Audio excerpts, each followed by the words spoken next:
اعوذ باللہ من الشیطان الرجیم، بسم اللہ الرحمن الرحیم۔ سامعین محترم، السلام علیکم ورحمۃ اللہ وبرکاتہ۔ امید کرتا ہوں کہ آپ ایمان اور صحت کی بہترین حالت میں ہوں گے۔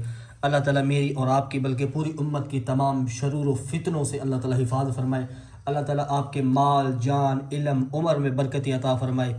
اللہ تعالیٰ آپ کو دین کا داعی بنائے۔ اللہ پورے عالم میں دین کی فضائیں چلائے۔ اللہ تعالیٰ آپ کو ہدایت والے راستے پہ، مجھے ہدایت والے راستے پہ، پوری امت کے لیے اللہ ہدایت کے فیصلے فرمائے۔ سامعین محترم، حاضر ہوں میں ایک نئی ویڈیو کے ساتھ آپ کے سامنے ایک وظیفہ لے کے آیا ہوں۔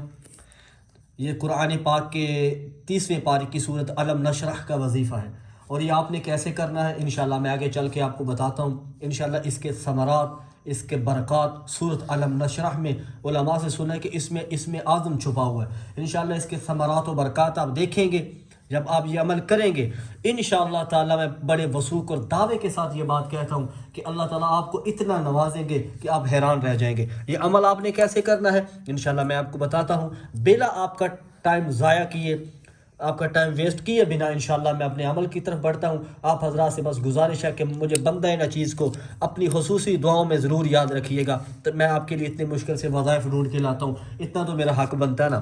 سب سے پہلے عمل کرنے کے لیے آپ یہ کسی بھی وقت پہ کر سکتے ہیں یہ عمل، ٹھیک ہے؟ کسی بھی وقت کر سکتے ہیں، یہ عمل کر سکتے ہیں، یہ عمل آپ کسی بھی وقت کر سکتے ہیں، ٹھیک ہے؟ اس کے بعد عمل کرنے کے لیے کسی سے بات نہیں کرنی، یہ شرط ہے، کسی سے بات نہیں کرنی، یہ وظائف کی شرائط میں شامل ہے کہ کسی سے بات نہیں کرنی، ٹھیک ہے؟ یہ شرط ہے۔ اس کے بعد آپ نے درود شریف پڑھنا اول آخر، درود شریف اول آخر آپ نے لازم پڑھنا، طاق پڑھ لیں، درود ابراہیمی پڑھیں، اللہم صلی علی محمد، یہ جو نماز والا درود ہے وہ نہیں آتا، مسئلہ ہے تو کوئی اور پڑھ سکتے ہیں، ٹھیک ہے؟ لیکن اول آخر طاق پڑھنا ہے، یعنی کہ 3 بار پڑھ سکتے ہیں، 7 بار پڑھ سکتے ہیں، 9 بار پڑھ سکتے ہیں، طاق پڑھنا ہے، ٹھیک ہے؟ طاق پڑھنا ہے آپ نے۔ اس کے بعد قرآن پاک کی یہ جو سورت علم نشرح ہے، ألم نشرح لك صدرك ووضعنا عنك وزرك الذي أنقض ظهرك ورفعنا لك ذكرك فإن مع العسر يسرا إن مع العسر يسرا فإذا فرغت فانصب وإلى ربك فارغب۔ یہ سورت علم نشرح، سورت علم نشرح 30ویں پارے میں ہے، یہ آپ نے 27 بار پڑھنی ہے، ٹھیک ہے؟ 27 بار پڑھنی ہے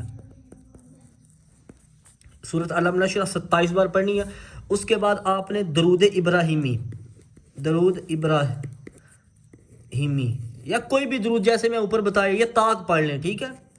طاق جتنی بار آپ نے اول میں پڑھنا ہے نا اتنی بار ہی آپ نے آخر میں پڑھنا ہے، اس لیے یعنی کہ اس کا اثر اسی وقت ہوگا کہ جب آپ اس کی تعداد کو برابر رکھیں گے، متوازن رکھیں گے تعداد میں، ٹھیک ہے؟ یہ نہ ہو کہ اگر آپ شروع میں 9 بار پڑھنا تو آخر میں 11 بار، ایسے نہیں کرنا، اول آخر سیم پڑھنا، طاق پڑھنا، ٹھیک ہے؟ اس کے بعد آپ نے اپنے جو مقصد ہے اس کے لیے دعا کرنی ہے آخر میں، اور جو آپ کا مقصد ہے اس کو ذہن میں رکھنا ہے، اور یہ اپنے مقصد کو ذہن میں رکھ کے یہ وظیفہ کرنا ہے۔ انشاءاللہ اس کے انوار و برکات سے آپ خوب مالا مال ہوں گے، اور اس کا اتنا فائدہ یقین کریں یہ ہزاروں لوگوں کا آزمایا ہوا عمل ہے۔ اور میں آخر میں اتنا کہا کرتا ہوں کہ یار میں اپنے اتنی مشکل سے آپ کے لیے وظائف ڈھونڈ کے لاتا ہوں، تو آپ سے بس اتنا مانگتا ہوں کہ یار چینل کو ضرور سبسکرائب کر دیں اور بیل نوٹیفیکیشن کو ضرور دبائیں تاکہ ہر آنے والا ایسا وظیفہ آپ تک پہنچ سکے۔